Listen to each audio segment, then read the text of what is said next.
Hello YouTube family, कसे आहात सगळे? बरे आहात ना? तुम्ही सगळे बरेच असाल आणि बरेच राहा, हेल्दी राहा. तर आज आपण इथे बनवणार आहोत ट्रफल आल्मंड केक किंवा आल्मंड ट्रफल केक. तुम्हाला जे नाव द्यायचं आहे ते तुम्ही देऊ शकता. सो इथे मेजरमेंट मी घेतलेला आहे 250 gram premix, 100 ml water and 25 ml oil. असं मेजरमेंट घेऊन मी OTGमध्ये केक बेक केलेला आहे. 180 डिग्री टेम्परेचर आहे, timer 30 minutes almost and down sector. So आता आपण इथे केकला म्हणजे स्टार्ट करूया. इथे मी जो माझा बेस स्पॉन्ज बनवलेला आहे त्याला आपण 3 पीसेसमध्ये कट करणार आहोत. फर्स्ट लेअर, सेकंड लेअर आणि थर्ड लेअर. आता तुम्हाला इथे हवं तर तुम्ही 2 लेअर पण ठेवू शकता. असं काहीच नाही की 3 लेअरच कट केले पाहिजेत, किंवा तुम्ही डायरेक्ट पण म्हणजे वरचं लेवलमध्ये वरचा जो हे आहे डोम शेप येतो तो थोडासा कट करून डायरेक्ट पण गनाशने कवर करू शकता. पण हा बर्थडे केक होता, ऑर्डरचा केक होता, त्यामुळे मी ॲज युजल 3 लेयर्स कट करून तो आता डेकोरेशनला घेत आहे, क्रमकोटला घेत आहे. सो इथे जे सोक करत आहे मी, जे तुम्ही वॉटर बघताय ते शुगर सिरप आहे. तुम्हाला जर कमी गोड हवा असेल तर तुम्ही डायरेक्ट पण सोक करू शकता थंड पाण्याने. आता जे शुगर सिरप मी यूज केलेलं आहे ते चिल्ड आहे, म्हणजे शुगर सिरप बनवून ते फ्रीजमध्ये ठेवून मी हे यूज केलेलं आहे. आता ह्याच्या जाग्यावर तुम्ही जे गनाश असतं त्या गनाशमध्ये दूध घालून त्याचं फ्लोई कन्सिस्टन्सीमध्ये करून त्याने पण केक सोक करू शकता. खूप छान टेस्ट येते. असं पण करू शकता, शुगर सिरप पण यूज करू शकता, प्लेन मिल्क पण यूज करू शकता आणि वॉटर पण यूज करू शकता. It's up to you. आता इथे मी जे गनाश यूज केलेलं आहे त्या गनाशची रेसिपी हवी असेल तर तुम्हाला कमेंट करावी लागेल, मग मी ती तुम्हाला रेसिपी देईनच. आता नेक्स्ट इथे गनाशच्या वरती जो आपण लेअर बघतोय आता गनाशचा, त्याच्यावर मी आल्मंड्स स्प्रेड केलेले आहेत. जसा की हा चॉको आल्मंड केक होता, तर हे आल्मंड्स रोस्टेड आहेत. हे डायरेक्टली यूज केलेले नाहीत, म्हणजे चॉप करून डायरेक्टली यूज केले नाही आहेत. चांगले रोस्ट करून मग त्यांना चॉप करून मी यूज केलेलं आहे. सो आता हा तुम्ही जो सेकंड लेअर बघितलात तो सेकंड लेअर ठेवल्यावर साईडने पहिला आपल्याला इथे कवर करून घ्यायचं आहे. जर साईडने कवर केलं नाही पहिलं आणि वरनं मधला लेअर सोक केला तर पूर्ण सॉगी होऊन जाणार आणि क्रम्स पूर्ण गनाशमध्ये मिक्स होणार. सो लक्षात ठेवा की मिडलवाला जो लेअर आहे तो सोक करायच्या आधी आपल्याला साईडचं जी गॅप आहे ती गनाशने कवर करून घ्यायची आहे. ती कवर करून झाल्यावरच आपल्याला वरचा जो हे आहे गनाश आहे ते स्प्रेड करून घ्यायचं आहे. सेम प्रोसेस आहे ही पण. इथे पण मी गनाशच्या वरती आल्मंड्स यूज केलेले आहेत, सेम जे खालच्या लेअरमध्ये यूज केलेले आहेत. आता आल्मंड्सच्या जागेवर तुम्ही वॉलनट यूज करू शकता, हेझलनट्स यूज करू शकता, किंवा मग सेम ठेवू शकता. प्लस व्हरायटी अजून म्हटले तर आपण इथे चोको चिप्स यूज करू शकतो, किंवा मग जो क्रम्प येतो जो आपण असं शेव करतो ना चॉकलेट ब्लॅक फॉरेस्टला, तो यूज करू शकतो, किंवा अजून कुठले नट्स हवे असतील तर तुम्ही ते यूज करू शकता. इथे हा आल्मंड केक होता म्हणून मी आल्मंड्स यूज केले, पण ट्रस्ट मी खूप सुंदर हा केक टेस्टला एकदम भारी असतो. तुम्ही प्लीज ट्राय करा आणि मला नक्की सांगा की हा केक कसा टेस्ट करतो, कसा म्हणजे आवडला का तुम्हाला. सो हा सेकंड लेअर आहे तो पण आपला ऑलमोस्ट झालेला आहे, तुम्ही बघू शकता. इथे मी सेम प्रोसेस आल्मंड्सच यूज केलेले आहेत, तुम्ही अजून काही दुसरं पण यूज करू शकता. सो आपण जो मधला पोर्शन घेतला होता ना, मधला म्हणजे सेकंड लेअर, तो आपण टॉपला ठेवतो आहे इथे. आणि सेम तो टॉपला ठेवल्यानंतर आपल्याला इथे हे करायचं नाही आहे, सोक करायचा नाही आहे. पहिला साईडने कवर करायचं आहे आणि मग वरती सोक करायचं आहे. आता गनाशसोबत जेव्हा आपण काम करतो तेव्हा प्रॉपर झालं पाहिजे सगळं, कारण खूप मेसी होतं ॲक्च्युली चॉकलेटसोबत काम करताना. कारण मला तरी खूप पहिलं कठीण जायचं. चॉकलेट कसं सेन्सिटिव्ह गोष्ट आहे बेकिंगमधली. चॉकलेटचं जर टेम्परेचर मिस आऊट झालं तर मग ते पूर्ण गडबडच होऊन जाते. त्यामुळे फुल फोकसने आपल्याला इथे करायचं असतं. आता हे जे मी करते ते इथे क्रम कोट करते आहे. क्रम कोट करून मी तो केक सेट करणार आहे चांगला. 1 तास मी हा केक सेट केलेला आहे क्रम कोट केल्यानंतर, आणि मग ह्या केकवर मी फायनल फिनिशिंग दिलेलं आहे. तुम्ही इथे बघू शकता. आणि दुसरी गोष्ट महत्त्वाची टिप म्हणजे मी इथे अजिबात फास्ट फॉरवर्ड केलेलं नाही आहे किंवा कट केलेला नाही आहे व्हिडिओ. ज्या वेळेत माझा केक झालेला आहे प्रॉपर तेवढ्या मिनटाचा व्हिडिओ आहे हा.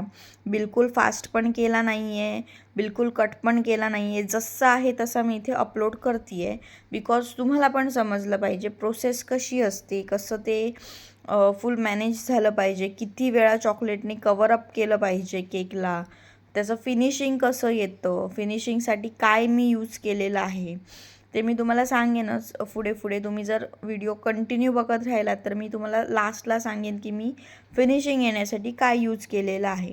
कारण नॉर्मल आपले व्हिपक्रीमचे जे केक असतात त्यांचं फिनिशिंग आपण करू शकतो, त्यात काहीच असं हे नसतं. पण चॉकलेट केकचं फिनिशिंग येणं खूप कठीण असतं. तुम्ही इथे बघू शकता मी कसं ह्याला हे करते आहे, फिनिशिंग देते आहे. इथे हा चॉकलेट ट्रफल केक होता. तुम्हाला जर ह्याच्यात व्हेरिएशन्स करायचे असतील तर तुम्ही करू शकता, नो प्रॉब्लेम, जसं ऑर्डर आहे तशी.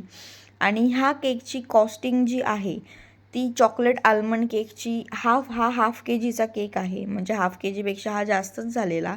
आय थिंक 700 ग्रॅम समथिंग झालेला.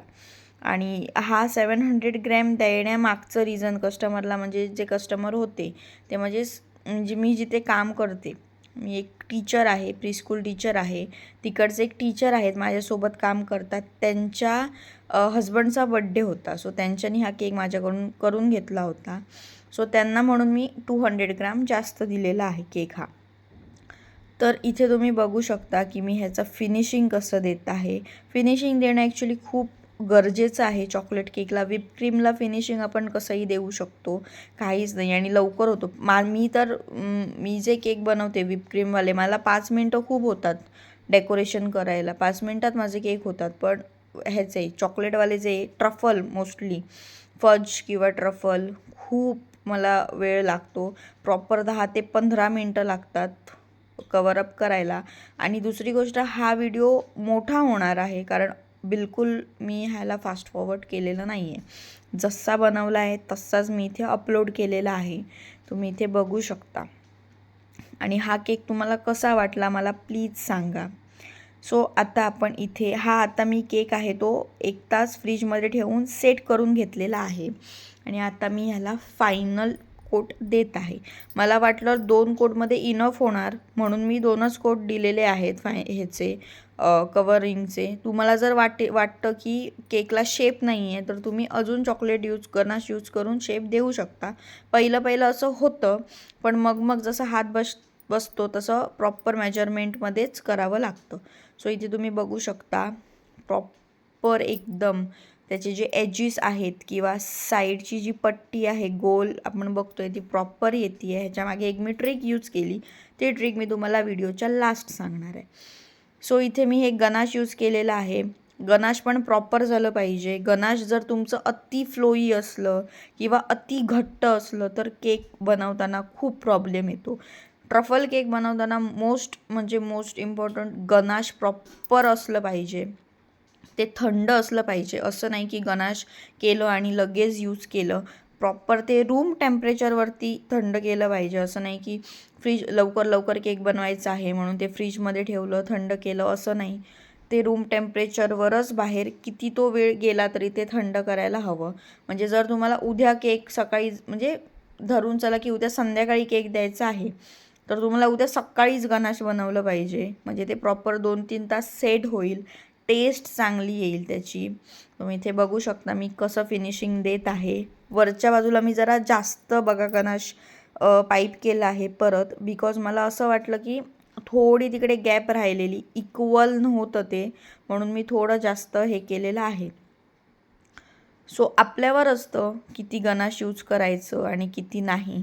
आता कसं असतं व्हिपक्रीममध्ये आपण कितीही हे करू शकतो, यूज करू शकतो आणि त्याचं वेट हे करू शकतो, मॅनेज करू शकतो. पण ट्रफल केकचं कसं असतं, जे गनाश आणि स्पॉन्ज ह्या 2च गोष्टींमुळे आपला केक वजनाला येतो. ह्यात क्रीम बिलकुल नसते.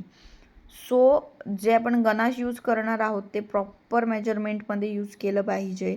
प्लस ते गनाश चांगलं सेट झालेलं असलं पाहिजे, त्याची कन्सिस्टन्सी प्रॉपर असली पाहिजे आणि ते आपण जेव्हा ते यूज करणार तेव्हा ते जास्त फ्लोई पण नाही आणि जास्त घट्ट पण नाही असं असलं पाहिजे. आता मी तुम्हाला सांगितलेलं की मी एक ट्रिक यूज केलेली आहे, ती आता मी तुम्हाला ट्रिक सांगते. इथे मी गरम पाणी यूज केलेलं आहे फिनिशिंग द्यायला. म्हणजे मी एका पातेल्यात कडकडीत, एकदम कडकडीत पाणी केलेलं आहे आणि त्यात पॅलेट नाईफ बुडवून ह्याला मी पूर्ण फिनिशिंग दिलेलं आहे. असं केल्यावर प्रॉपर फिनिशिंग येतं, तुम्ही बघू शकता. असं शायनी दिसतो केक आणि लवकर सुकतो. असं जास्त असं मॉइश्चर राहत नाही केकवर आणि लगेच फिनिशिंग येतं. असं केल्यावर खूप मदत होते गरम पाण्यामुळे. किंवा तुम्ही पॅलेट नाईफ गरम करू शकता. प्रॉपर गॅसवर किंवा असं आगीवर गरम करायचं आहे आणि मग हे करायचं आहे, फिनिशिंग द्यायचं आहे. सेम असतं, मस्त वाटतो प्रोसेस आणि खूप लवकर होतं. नाहीतर चॉकलेटने काम करायला खूप असा वेळ जातो. आता इथे जे मी ड्रिप यूज केलेलं आहे, सेम हे गनाश आहे. गनाश थोडं मेल्ट करून ह्यात मी इथे ग्लेज यूज केलेला आहे, न्यूट्रल ग्लेज किंवा पायपिंग जेल असं म्हणतात ह्या ग्लेजला. ते यूज केलेलं आहे मी आणि ते मिक्स करून चांगलं फ्लोई कन्सिस्टन्सीमध्ये हे यूज केलेलं आहे. तुम्ही ते बघू शकता. आणि हे जे ड्रीप तुम्ही आता बघताय, जे ड्रीप झाले, ह्याला नॅचरल ड्रीप म्हणत नाही, ह्याला आर्टिफिशियल ड्रीप म्हणतात. मला एका व्हिडिओमध्ये विचारलं होतं मागे, अशा ड्रीपला काय म्हणतात, तर हे आर्टिफिशियल ड्रीप आहे, नॅचरल ड्रीप नाही आहे. सो जे वर आता आपण नोझल वर्क करतो आहे ते गनाशच आहे. जे मी तुम्हाला मगाशी सांगितलं की गनाशची पण कन्सिस्टन्सी वेगवेगळी असते केक बेक करताना. जे गनाश मी केक कवर अप करायला यूज केलं, तेच गनाश मी इथे पायपिंग नोझलला, पायपिंग आता मी करते त्याला यूज केलेलं आहे, तुम्ही बघू शकता. नेक्स्ट जे मी आता खालती कवर केलेलं आहे ते आपलं चॉकलेट क्रम्प असतं, आपण चॉकलेट क्रम्स म्हणतो, ते यूज केलेलं आहे. खालती मला बॉर्डर द्यायची नव्हती केकला, सटल ठेवायचा होता. कारण वजनाला खूप जाणार असतं, मग तो खाली पण बॉर्डर चॉकलेट ट्रफलची दिली असती तर. म्हणून खाली मी इथे पूर्ण चॉकलेट शेवने चॉकलेट शेवने कवर केलेलं आहे. खूप छान दिसतं आणि लगेच होतं. जर आपल्याकडे नसेल एखाद्या वेळी क्रीम म्हणा किंवा ट्रफल म्हणा, तर आपण हे असं करू शकतो. खूप सिंपल आणि फटकन. तर आता वरती जे आहे ते मी आपले नॉर्मल चॉकलेट गार्निश आणि चेरी टॉपला देऊन माझा टॅग लावलेला आहे. सो व्हिडिओ कसा झाला मला प्लीज सांगा आणि माझा चॅनल सबस्क्राईब करा. Thank you so much for watching my video.